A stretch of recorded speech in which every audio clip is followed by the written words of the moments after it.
시청자 여러분 안녕하십니까? 남북의 창 시작하겠습니다. 집권 10년을 맞은 북한 김정은 국무위원장이 선대 후광에서 벗어나려는 움직임을 본격화하고 있습니다. 김정은주의라는 용어가 등장했습니다. 북한 매체에서는 김정은 위원장을 수령이라고 부르기 시작했습니다. 그동안은 김일성 주석에게만 허락되던 호칭이었습니다. 홀로 서기를 하겠다는 자신감으로 보이지만 경제난이 심각한 북한 주민들 마음까지 얻을 수 있을지는 미지수입니다. 프란치스코 교황의 방북은 성사될 수 있을까요? 이제 북한의 선택이 남았습니다. 이슈엔 한반도에서 살펴보겠습니다. 지난달 북한이 노동당 창건 76주년을 맞아 개최한 국방발전 전람회. 전시된 무기들 뒤로 김정은 위원장 사진이 보입니다. 군인들과 함께 찍은 사진까지 내걸렸지만 선대 지도자들 사진은 어디에도 보이지 않습니다. 변화의 조짐이 나타난 건 지난 1월 8차 당대회였습니다.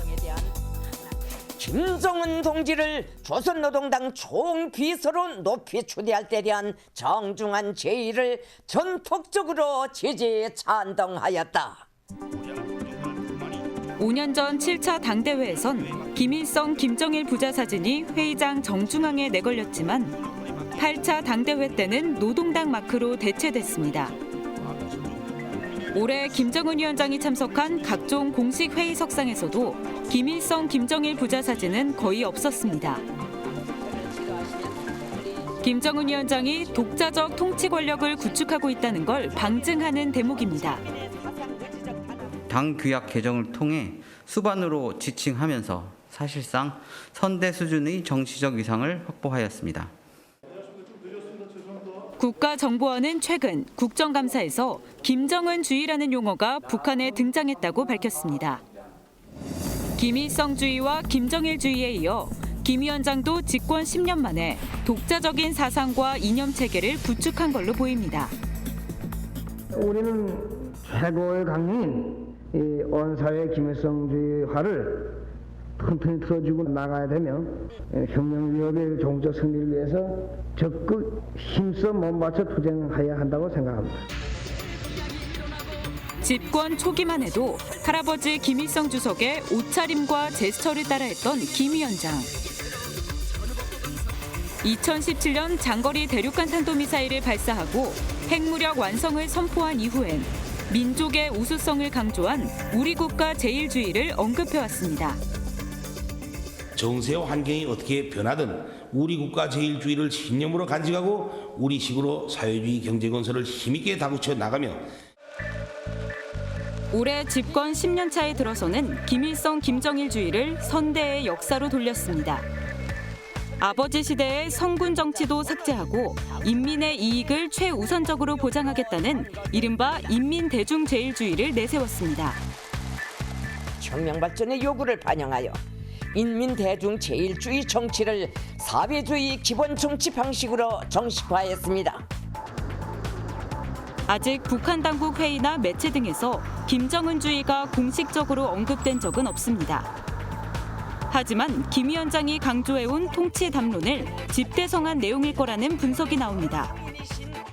김정은주의는 기존의 김일성, 김정일주의의 인민대중 제일주의 그리고 우리 국가 제일주의 등을 합한 것이라고 해석할 수가 있습니다. 그런데 단순히 김일성, 김정일주의의 김정은의 통치 담론만을 합한 것은 아니라고 할 수가 있습니다.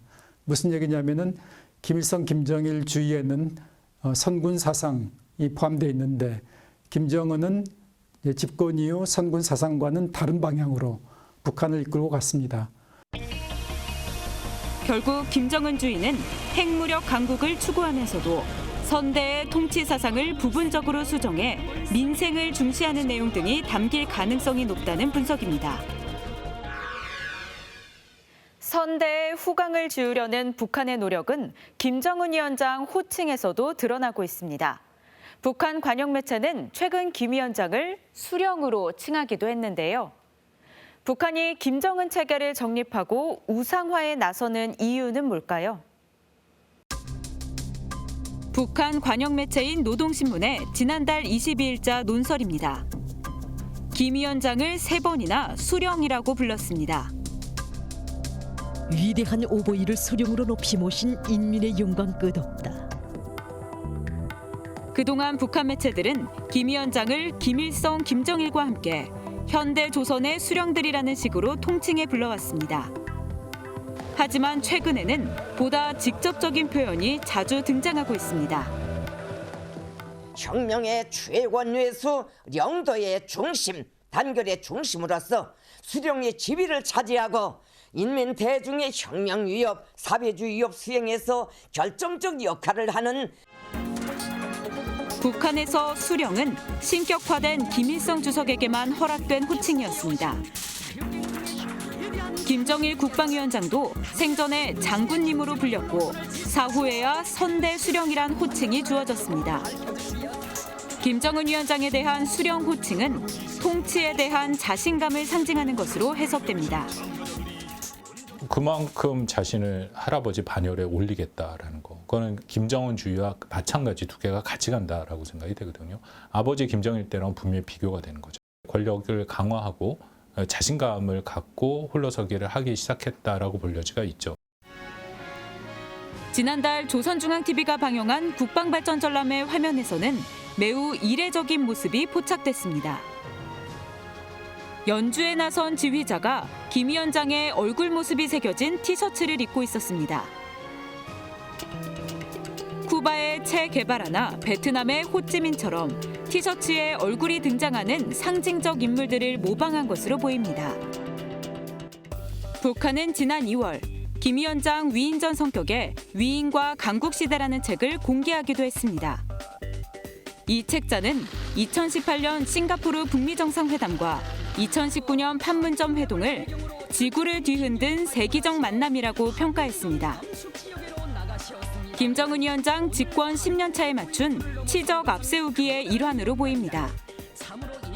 이제 김정은의 지위가 내부 위상이 김일성과 비슷한 반열에까지 오르면서 결국 이제 김정은주의라는 어떤 독자적인 사상 이런 것이 어떤 김정은의 위대성을 내부적으로 선전하는데 필요하게 되었다. 그래서 김정은주의를 체계화하는 작업이 앞으로 더욱 본격화될 것으로 예상이 됩니다.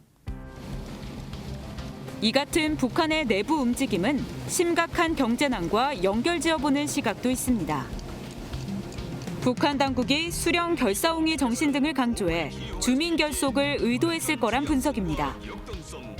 지금 북한이 직면한 여러 가지 어려움을 돌파하겠다. 그런 의도도 그 안에 있다고 생각이 됩니다. 북한은 늘 백두혈통, 만경대 가문에서부터 시작해서 빨치산 전통으로 계속 이어지는데 그 전통을 잘못하면 단절하는 모습도 그 안에 김정은주의가 잘못하면 그걸 포함시킬 가능성도 있거든요. 그러면은 전체적으로 오히려 자신의 지지 기반, 정통성이 해쳐질 수도 있다. 이런 가운데 정부는 임기 말 평화 불씨를 살리는 데 집중하는 모습입니다. 문재인 대통령이 프란치스코 교황을 만나 북한 방문을 다시 제안했는데요. 교황은 초청장이 오면 북한을 방문하겠다고 했는데 이제 공은 북한으로 넘어갔습니다. 근위대 호의를 받으며 교황청 안으로 들어선 문재인 대통령. 교황의 방북이 한반도 평화의 계기가 될 것이라며 한국인들이 큰 기대를 갖고 있다고 말했습니다. 교황은 남북한은 같은 언어를 쓰는 형제라면서 초청장을 보내주면 기꺼이 가겠다고 화답했습니다. 문 대통령은 비무장지대 철조망을 녹여 만든 평화의 십자가도 교황에게 선물했습니다. 다음에 꼭 한반도에서 뵙게 되길 바라겠습니다. 교황은 3년 전에도 김정은 위원장이 공식 초청하면 무조건 가겠다며 방북 의사를 밝힌 바 있습니다. 북한도 2018년 평양 남북정상회담에선 교황이 오면 열렬히 환영하겠다고 했습니다. 하지만 이듬해 하노이 북미 정상회담 결렬과 코로나19 위기가 겹치면서 교황 방북 논의는 멈춰버렸습니다. 이번엔 교황 방북이 성사될 수 있을지 국경을 봉쇄하고 있는 북한의 행보가 주목되고 있습니다. 북한 주민들 대부분에 대한 코로나19 백신 접종 그리고 코로나19 치료제가 북한에 들어가기 전까지는 교황의 방북 초청을 진지하게 고려하기 어려울 것이라고 봅니다. 문 대통령은 유엔 기후변화협약 당사국 총회에선 남북 산림 협력을 통해 대화 재개의 계기를 만들어 보겠다는 의지도 드러냈습니다. 접경 지역의 평화를 정진시킬 수 있는 방안이기도 합니다. 남북한 산림 협력을 통해 한반도 전체의 온실가스를 감축해 나갈 것입니다. 2030년까지 총회에 참석한 최일 주영 북한 대사 등 북측 관계자 2명은 문 대통령의 기조연설을 끝까지 들었지만 남북 간 접촉은 이뤄지지 않았습니다. 37살의 젊은 지도자 김정은 위원장은 스스로 수령에 등극하며 집권 10년차 절대 권력 굳히기에 들어갔습니다. 선대와 차별화한 김정은주의가 북한 경제난 극복의 실마리가 될 수 있을지 관심을 모으고 있습니다.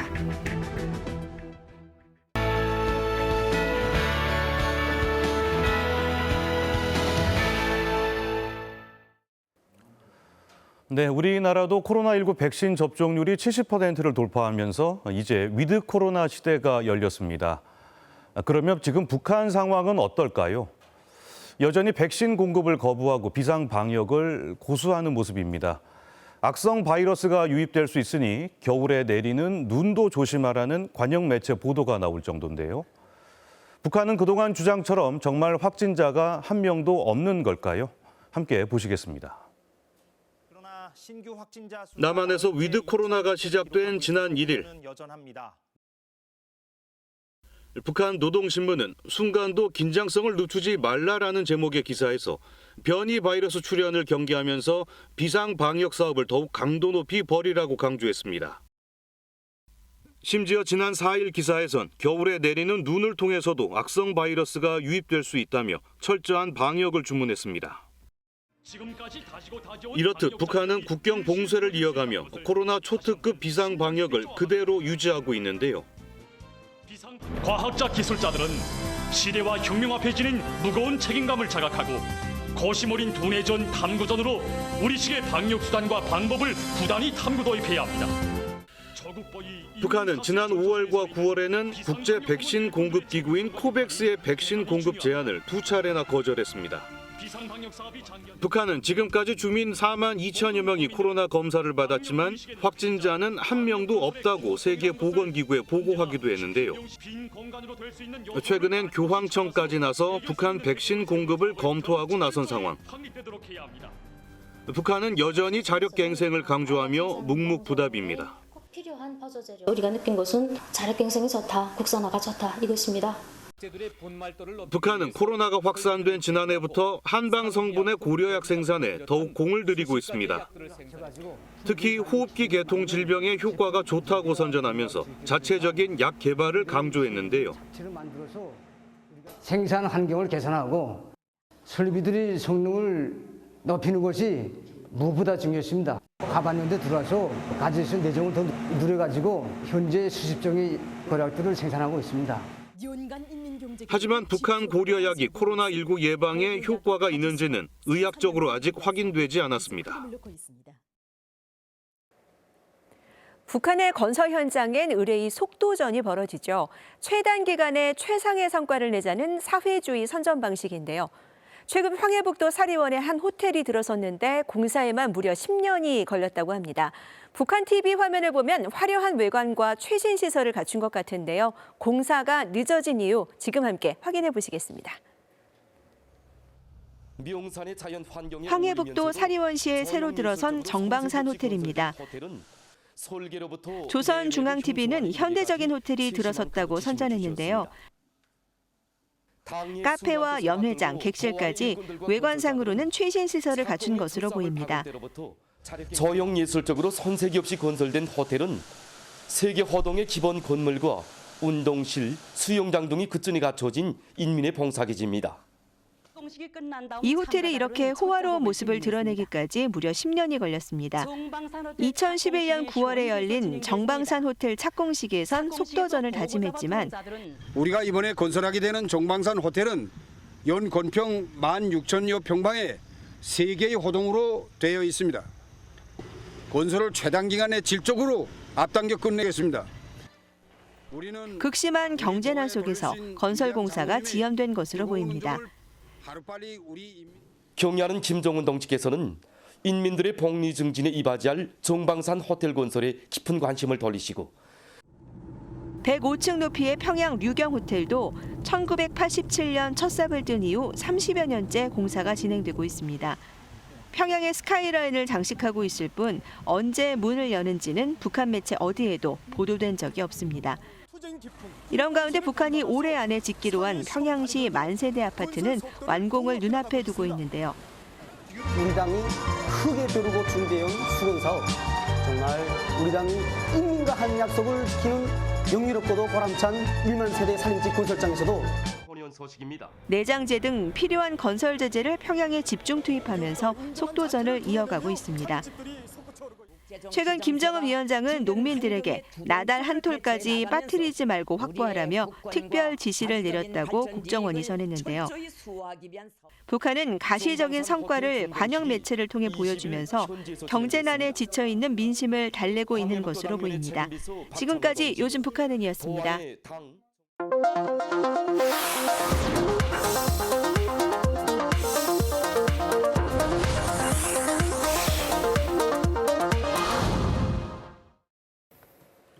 네, 청와대 국민청원과 같은 제도가 북한에도 있다는 사실 알고 계십니까? 바로 신소청원법인데요. 네, 신소는 쉽게 말해서 민원을 뜻하는데요. 권리와 이익을 침해당한 북한 주민은 신소과를 통해 민원을 제기할 수 있습니다.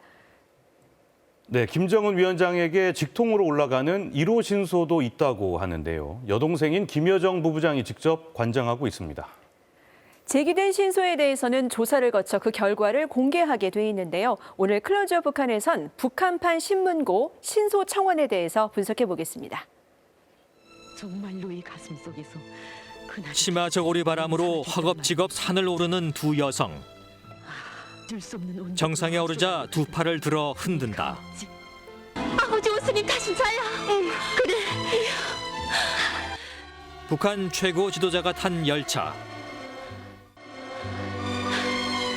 아버지 원순이 안녕히 가십시오. 영화 속 주인공 춘심과 금란은 당과 수령에게 충성을 맹세한 인물로 그려진다. 자강도 지역 공산품 매장 직원인 두 주인공은 부족한 국가 배급을 채우기 위해 농사를 짓고 가축을 키우는 등 자력갱생을 몸소 실천한다.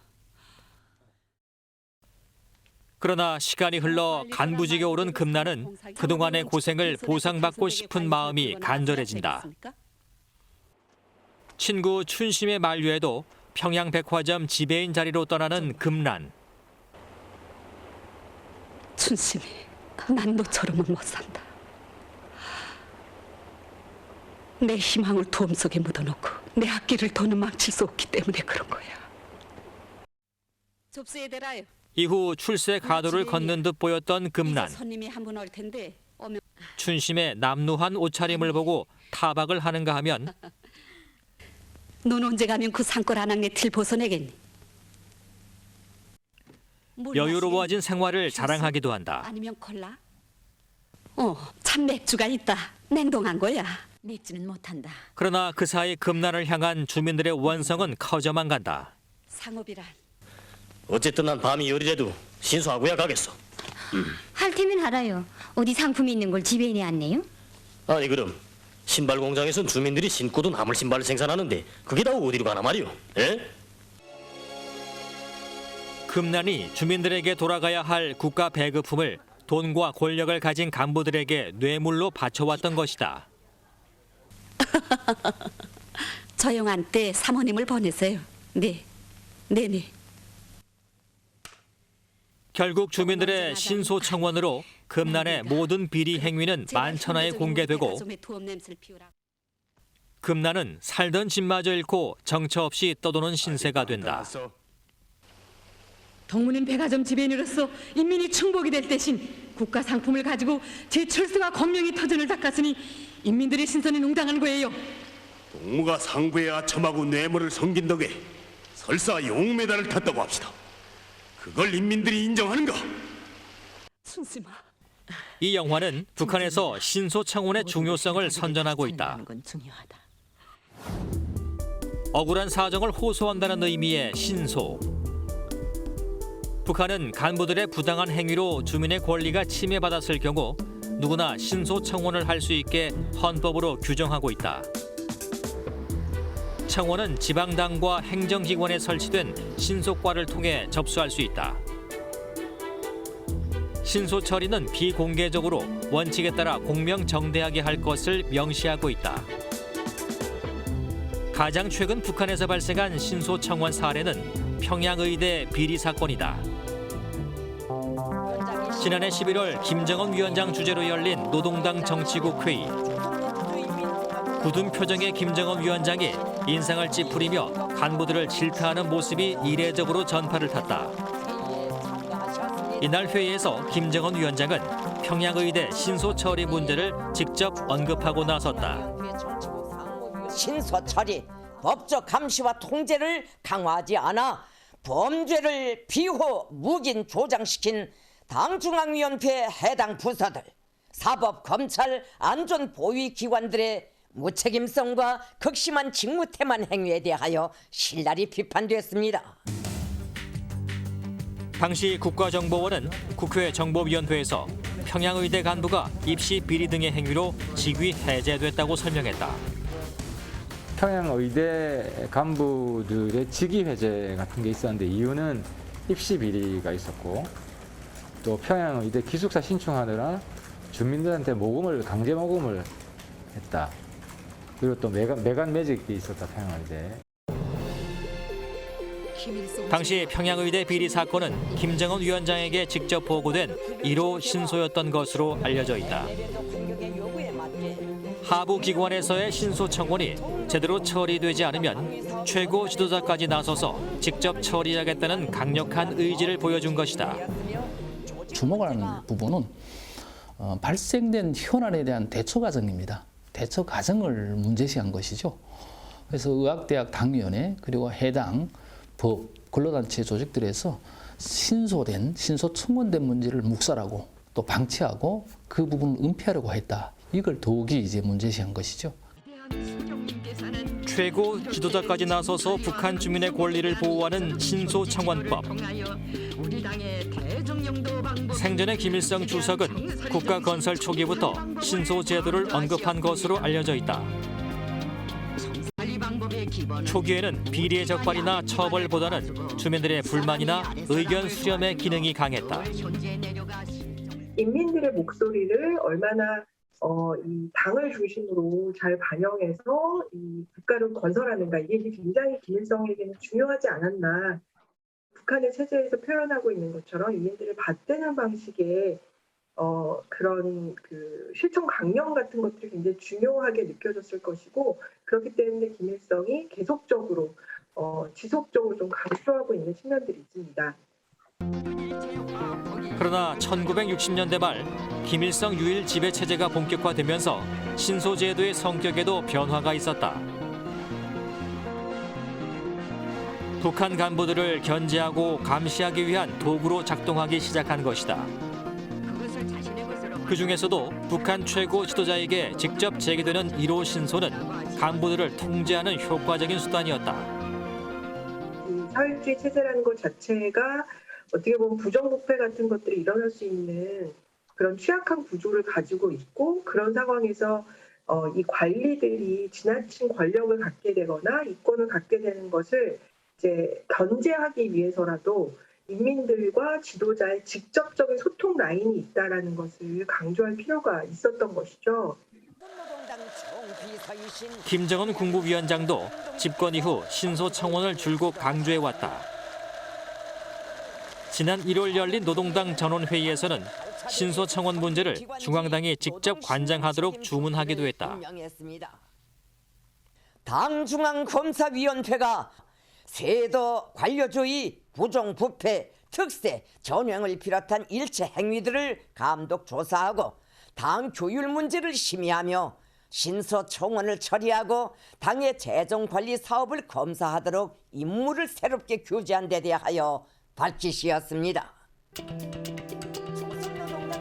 김정은 위원장은 2018년 말부터 부패와의 전쟁을 선포하고 간부들의 부정부패 행위 척결에 나섰는데 신소청원 제도가 강력한 수단이 된 셈이다. 하지만 처리 과정이 까다롭고 복잡해 정작 부당한 일이 발생해도 신소를 제기하는 주민은 많지 않다는 게 탈북민의 주장이다.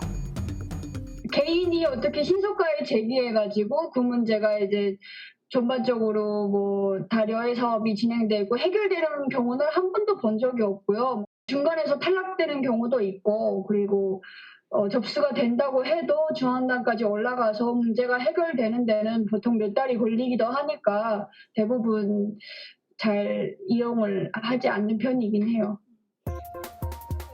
비밀 보장이 원칙이지만 신소를 청원하려면 이름과 주소, 직장 등의 개인 정보를 모두 기재해야 하기 때문에 보복을 당할 수도 있다고 한다.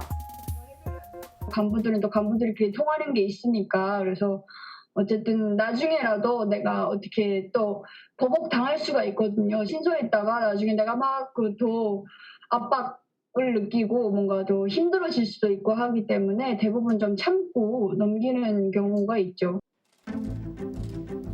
최근 국정원은 김정은 위원장에게 제기되는 1호 신소를 최측근이자 여동생인 김여정 부부장이 직접 관할한다고 밝혔다.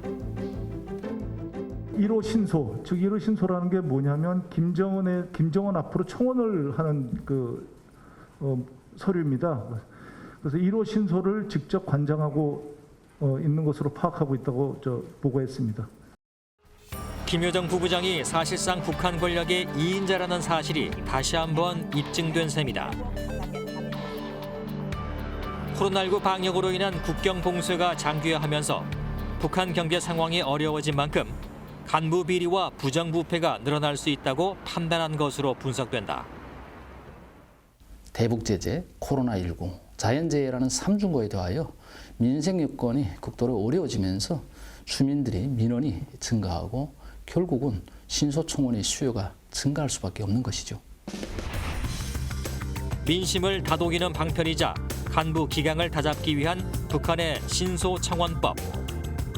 김정은 위원장이 직접 나서서 강조하고 있지만 부정부패를 잡는 데 얼마나 큰 효과가 있는지는 여전히 미지수다.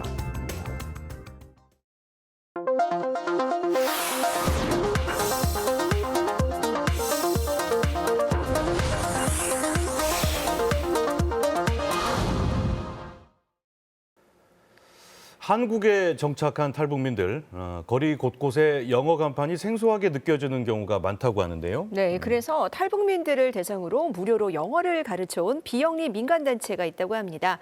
최영 리포터가 다녀왔죠. 네, FSI라는 단체 KC 라티그 대표와 이윤구 대표를 직접 만나보고 왔는데요. 네. 벌써 9년째 탈북민들을 위한 영어 강의를 진행 중입니다.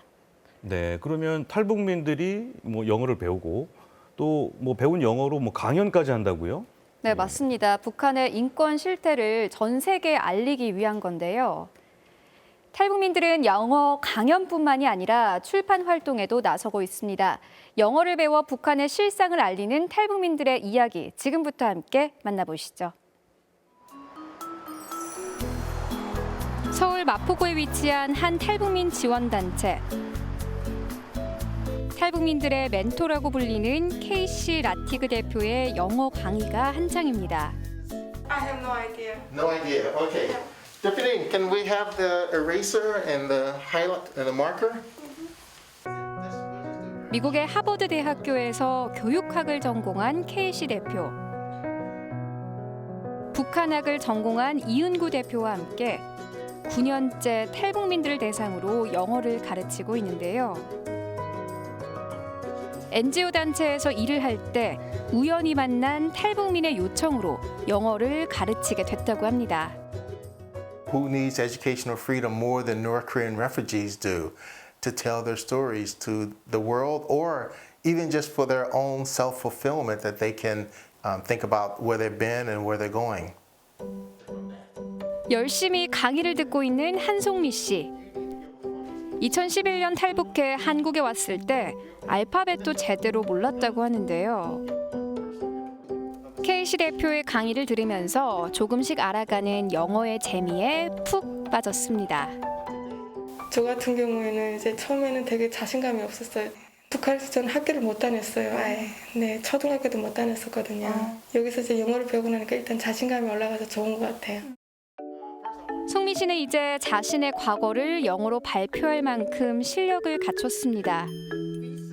Uncle at the time, Uncle was reading books or reading newspaper, but I want to play with him.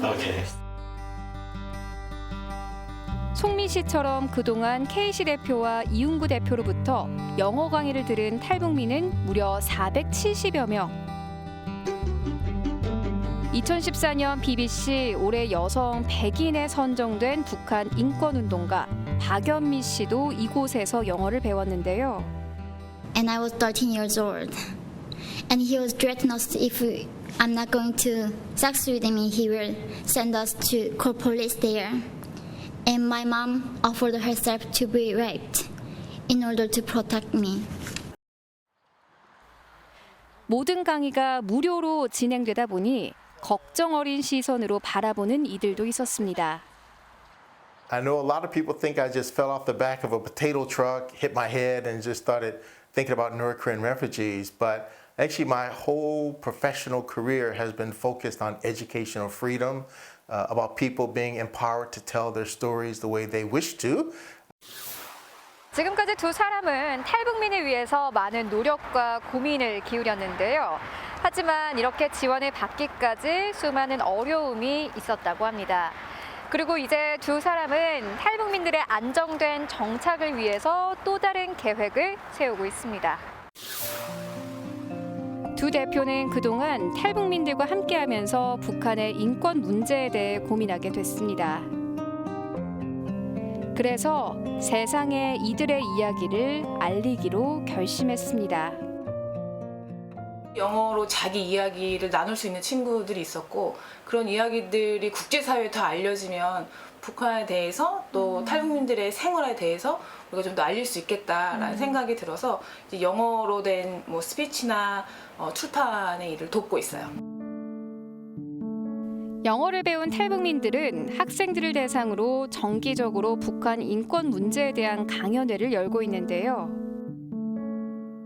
이번 시간에는 양강도 해산 출신의 엄영남 씨가 북한에서 경험한 고난의 행군 시기를 이야기합니다. There were widespread starvation. Children committed crimes to survive. Many fell victims to scammers and criminals in China engaged in human trafficking. 이렇게 그 생계형 범죄라고 하죠. 그렇게 그 전화선이 이렇게 정부 전화선이 있는데 그게 동으로 됐어요. 그 구리로 된 선을 이렇게 잘라서 그걸 팔아서 그 돈을 그 음식을 사 먹은 거예요. 처음 듣는 북한의 참혹한 실상. 강연을 들은 청소년들은 무척 놀란 표정입니다.